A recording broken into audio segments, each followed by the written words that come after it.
Imaginen estar esperando un hijo de su amado esposo y que tu propio padre le arrebate la vida poco después.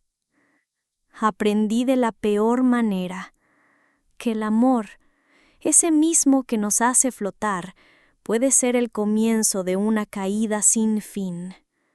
Buenas tardes, mis amores. Aquí está su abuela Soledad, con mis 78 años a cuestas, hablándoles directamente desde mi casita sencilla en Ciudad de México. Pero la historia que voy a contarles hoy ocurrió muy lejos de aquí, en el pueblito donde nací, allá por los años 60. Nací en Pátzcuaro, Michoacán, un lugar que hoy es famoso por su lago y sus tradiciones, pero que en ese entonces era un rincón tranquilo donde todos se conocían, con sus calles empedradas y los chismes que corrían más rápido que el viento entre los ahuehuetes. Nací en 1947. En una época en que las niñas apenas teníamos derecho a soñar. Mi padre, don Ricardo, era un hombre de campo, de esos que conocían la tierra con solo tocarla. Un hombre trabajador, respetado, pero de un genio tan duro y filoso como su propio machete. Mi madre, doña Isabel, era la bordadora del pueblo. Hacía desde ajuares de novia hasta los manteles más finos para la iglesia, siempre con una puntada que las mujeres de la región admiraban. Crecí entre hilos de colores y el olor a tierra mojada que mi padre traía en la ropa. Éramos 4 hermanos, yo la mayor, luego Miguel, Ricardo, a quien todos llamaban Ricardito, y la pequeña Luz, que llegó como un regalo tardío para mi madre. La vida era simple en aquel Pátzcuaro. La rutina para una muchacha de familia como yo estaba bien definida. Ayudar en casa, estudiar lo básico, porque ¿para qué necesita más una mujer? Ir a misa los domingos y esperar a que un buen muchacho pidiera permiso para cortejarte. Noviazgo, compromiso, boda, hijos. Ese era el único camino trazado. Pero yo era distinta. Soñaba de más para el gusto de mi padre. Adoraba los libros que la maestra de la escuela me prestaba a escondidas. Tenía una colección de recortes de revistas con lugares lejanos que anhelaba conocer. París, Nueva York, la enorme Ciudad de México. Todo parecía 1.000.000 de años luz de aquel pueblito donde los días pasaban iguales, uno tras otro, como las cuentas de un rosario sin fin. Fue en ese escenario donde conocí a Mateo. ¡Ay, mi Mateo! Todavía siento un nudo en el pecho cuando digo su nombre, incluso después de tantas décadas. Él llegó a Pátzcuaro en 1965. Venía de la capital a trabajar como asistente del único fotógrafo del pueblo, un viejo que ya no podía con el peso de la cámara. Mateo era diferente a todos. Tenía 22 años, el cabello negro le caía sobre los ojos con un estilo que hoy llamarían moderno, y una sonrisa que parecía tener luz propia. Pero no era solo su apariencia, era su forma de ver el mundo. Hablaba de cine, de música, de arte, de lugares lejanos como si hablara de la tienda de la esquina. Nos conocimos en la fiesta patronal. Yo tenía 18 años y ayudaba a servir buñuelos en el puesto de mi madre cuando él apareció con su cámara colgada al cuello. ¿Se molestaría a la señorita si le tomo una foto?, me preguntó con una voz que era música. Va a quedar preciosa en el periódico con esa sonrisa. Sentí que la cara se me incendiaba. Ningún muchacho me había hablado así, tan directo. Mi padre no le gusta que yo salga en periódicos, respondí, bajando la mirada como me habían enseñado. Qué lástima, dijo él sin perder la sonrisa. Sería la foto más bonita que he tomado desde que llegué a Pátzcuaro. Desde ese día, parecía que me encontraba a Mateo en todas partes. Nuestro noviazgo comenzó a escondidas, con notitas pasadas por mi amiga y encuentros fugaces en las orillas del lago cuando lograba escaparme de la vigilancia de mi familia. Él me mostraba sus fotografías, me prestaba libros que yo leía bajo las cobijas con la luz de una vela. Con él me sentía viva de verdad, como si hasta entonces solo hubiera respirado, pero sin vivir realmente. Un día te voy a sacar de aquí, mi Sole, me prometía. Viviremos en la Ciudad de México. Seré un fotógrafo famoso y tú podrás leer todos los libros que quieras. Y yo le creía. ¿Cómo no creerle? El amor tiene eso de bonito y de terrible. Nos hace creer cualquier promesa. 6 meses después, Mateo se armó de valor y fue a hablar con mi padre. Mi corazón latía desbocado cuando lo vi en nuestra puerta. Mi padre, desconfiado, lo midió de arriba a abajo. ¿Y por qué debería yo dejar que mi hija ande con un fuereño que ni familia tiene aquí? Un muchacho que saca fotos, que no tiene tierras ni apellido conocido. Porque la quiero, señor. La quiero con respeto y con intenciones serias. Estoy ahorrando dinero. Tengo planes de abrir mi propio estudio. Puedo darle una vida digna. Para mi sorpresa, mi padre aceptó, pero con condiciones estrictas. Vernos solo los domingos en el corredor de la casa, bajo la mirada atenta de todos. Los meses que siguieron fueron los más felices de mi joven vida. Mateo, con su paciencia y respeto, fue ganándose poco a poco a mi familia. Ayudaba a mi padre en pequeñas reparaciones, le traía noticias de la capital que le interesaban y mi madre ya lo trataba como a un hijo. Fue entonces cuando todo cambió. En uno de nuestros encuentros a escondidas, ahora no por prohibición sino por el anhelo de tener un momento solo para nosotros, la pasión nos desbordó. Ocurrió detrás de la vieja basílica, en un rincón que nadie frecuentaba. Cruzamos una línea que en mi época una muchacha de familia no debía cruzar antes de la boda. Era incorrecto, yo lo sabía, pero el amor tiene eso de bonito y de terrible, nos hace creer cualquier promesa. Poco después, mi regla se retrasó. Cuando una semana se convirtió en 3, el miedo se apoderó de mí. Se lo confesé a Mateo, temblando. Creo que estoy embarazada. Mi padre va a matarme. Va a matarnos. Esperaba ver pánico en su rostro, pero en su lugar vi una sonrisa amplia y sincera. Eso es maravilloso, Soledad. ¡Maravilloso! Ahora tiene que casarnos. Ya no hay por qué esperar. No le diremos nada del bebé hasta después de la boda. Su confianza me calmó, pero el miedo seguía ahí, anidado en mi pecho. Conocí a mi padre. Acordamos que Mateo hablaría con él el domingo siguiente. Pero el destino, mis queridos, a veces es un guionista cruel. El viernes, 2 días antes de la gran petición, me sentí mal en el almuerzo. Un mareo repentino. Mi madre, que ya había tenido 4 hijos, me miró con sus ojos sabios. «Hija, soy tu madre», me dijo cuando estuvimos solas. «Conozco esa mirada. ¿Desde cuándo estás embarazada?» Me desmoroné y le conté todo. «Tu padre no puede saberlo, Soledad», dijo, con el rostro pálido. «No así. Mataría a Mateo y luego te mataría a ti». Pensé que exageraba. Mi padre era duro, sí, pero ¿un asesino? El sábado por la mañana desperté con un alboroto en la casa. Mi madre lloraba. Mi hermano Miguel me detuvo en el pasillo. «Papá lo descubrió. Alguien los vio detrás de la basílica y se lo contó. Salió como un demonio, agarró la escopeta, fue a buscar a Mateo al estudio de fotografía. El mundo se me vino encima. Corrí descalza por las calles de tierra, sin pensar en nada más que en llegar a tiempo. La gente me miraba asustada.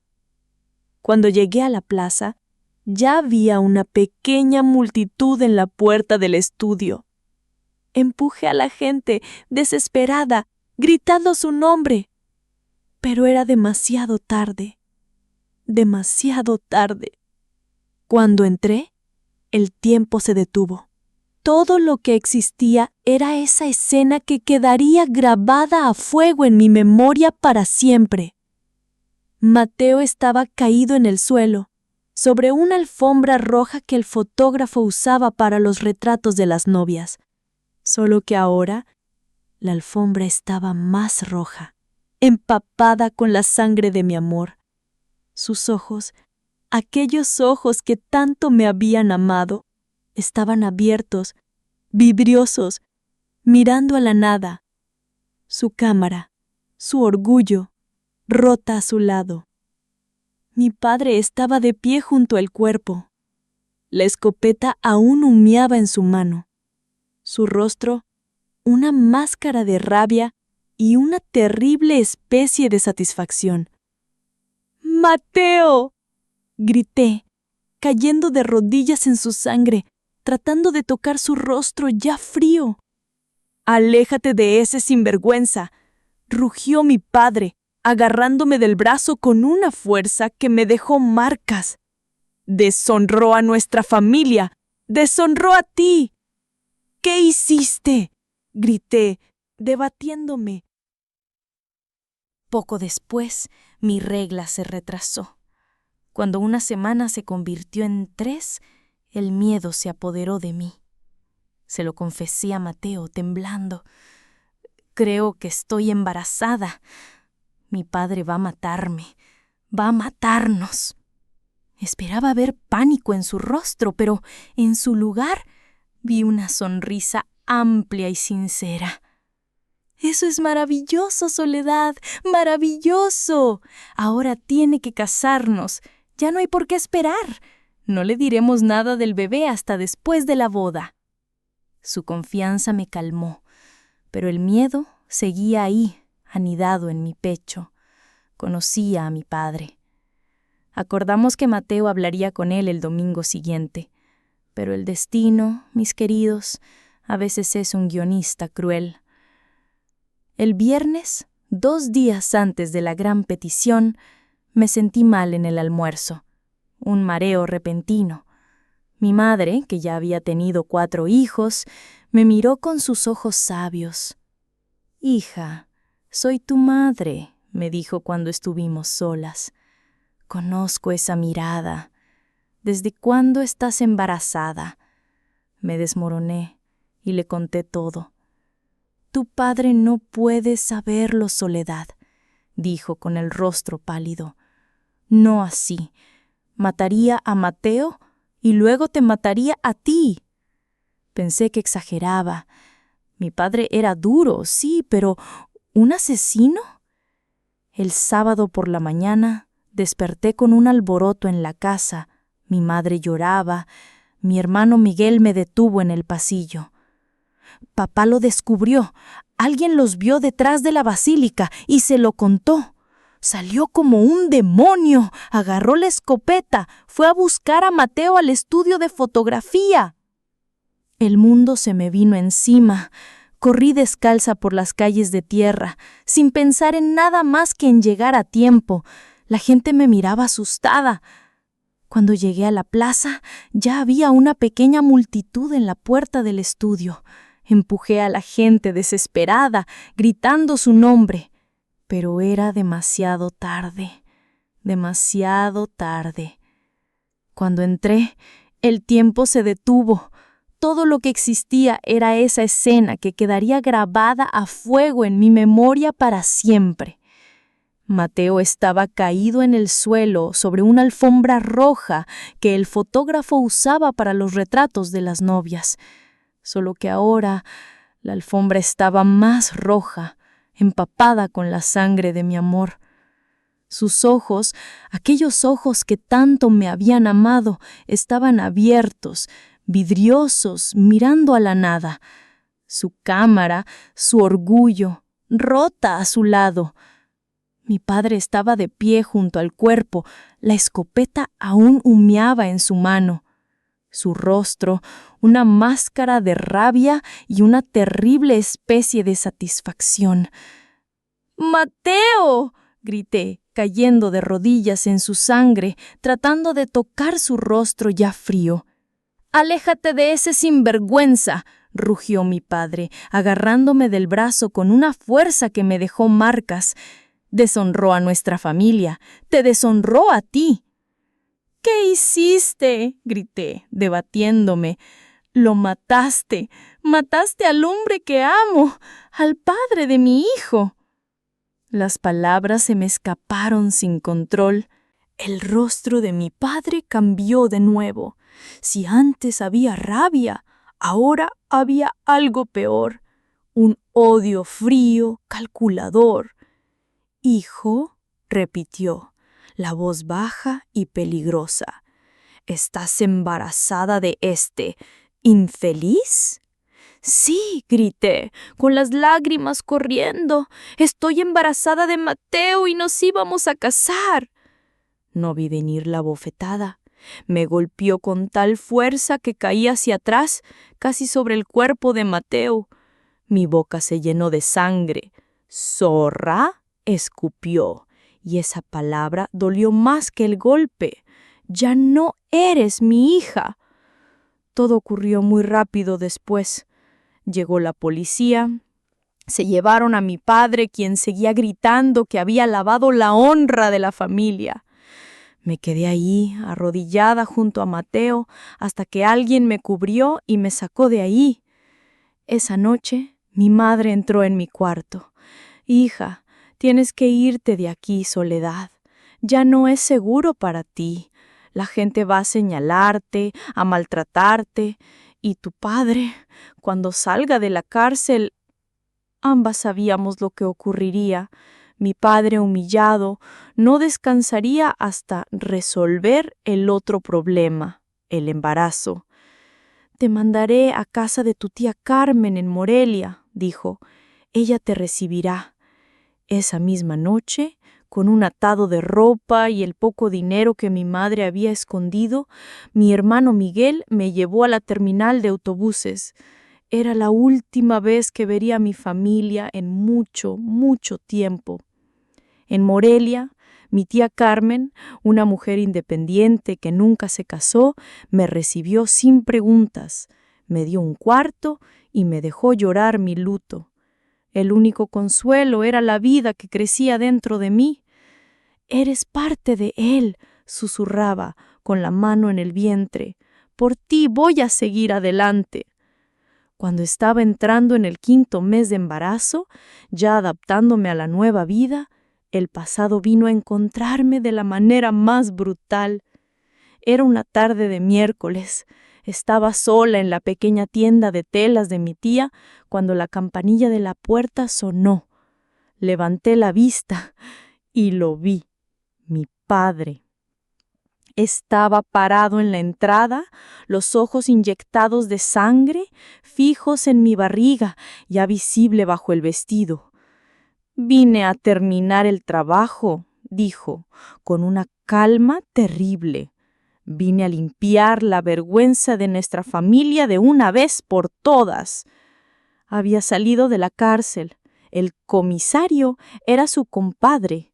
Todos en el pueblo entendieron que hizo lo que tenía que hacer. Vi lo que traía escondido en el saco. No era un arma de fuego. Era un trozo de madera afilado en la punta por él mismo. Entendí de inmediato. No iba a matarme a mí. Iba a usarlo para alcanzar al bebé dentro de mí.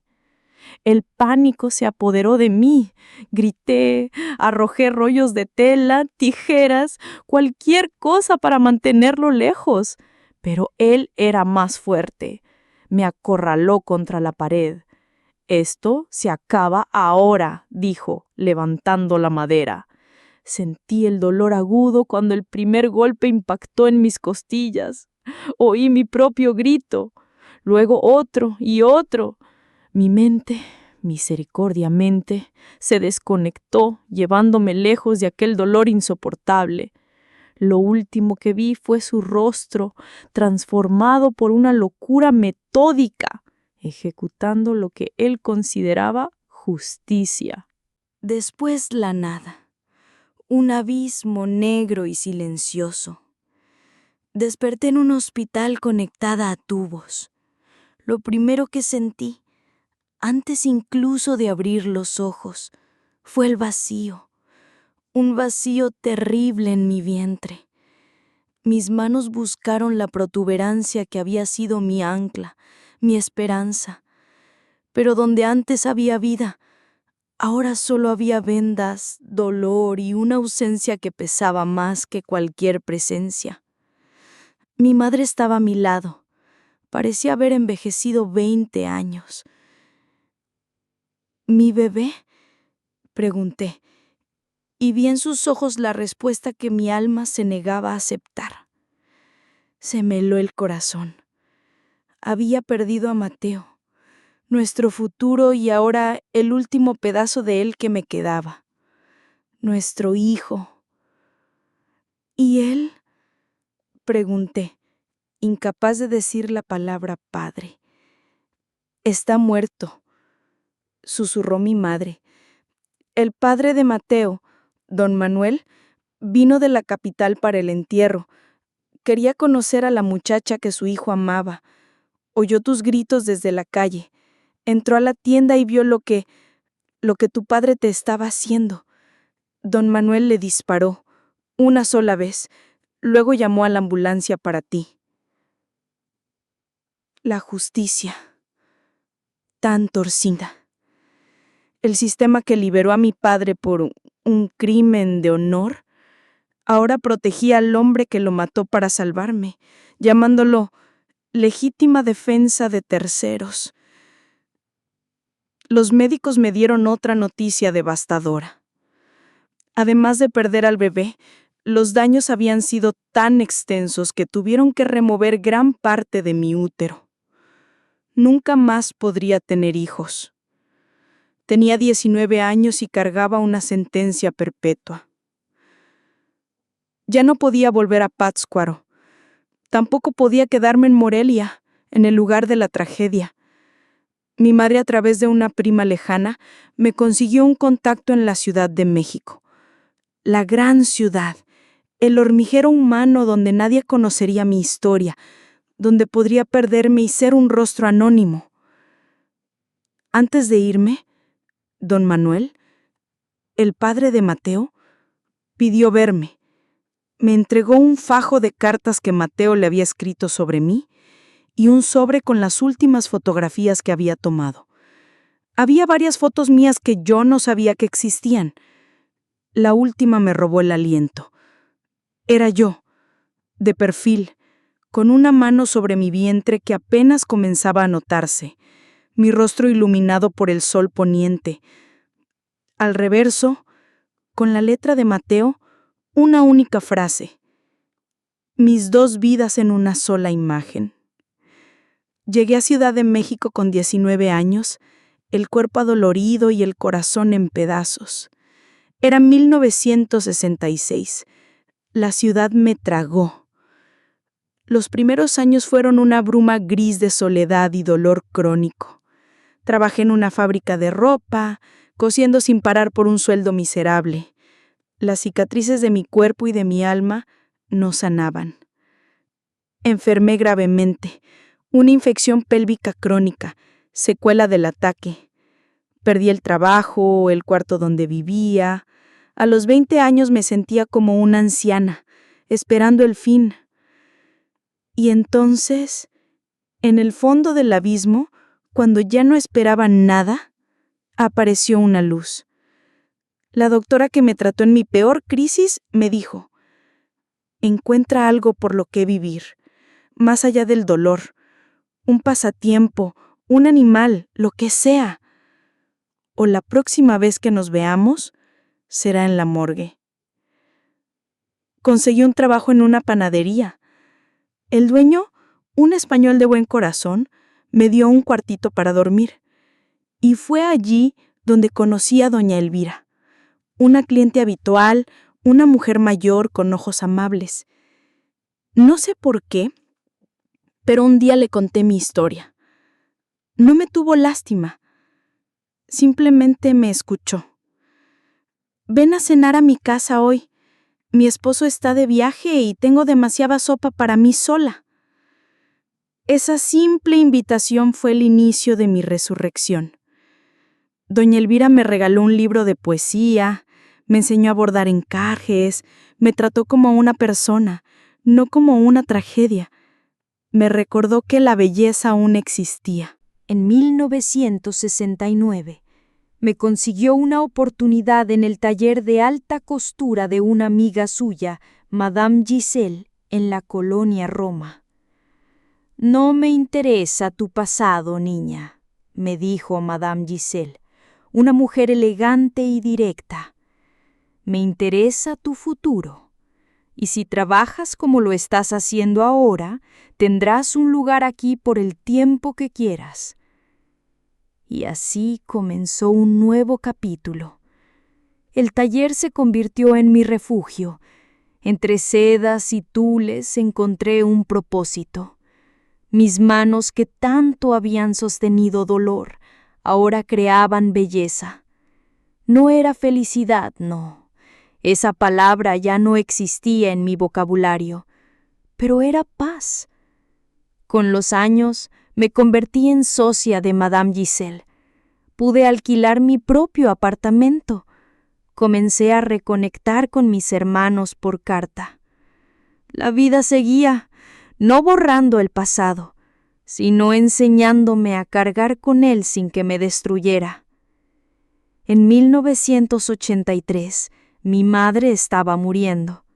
Volví a Michoacán después de 17 años. La abracé, la cuidé en sus últimas semanas y nos perdonamos mutuamente. Ella por no haber podido protegerme y yo por haberme ido.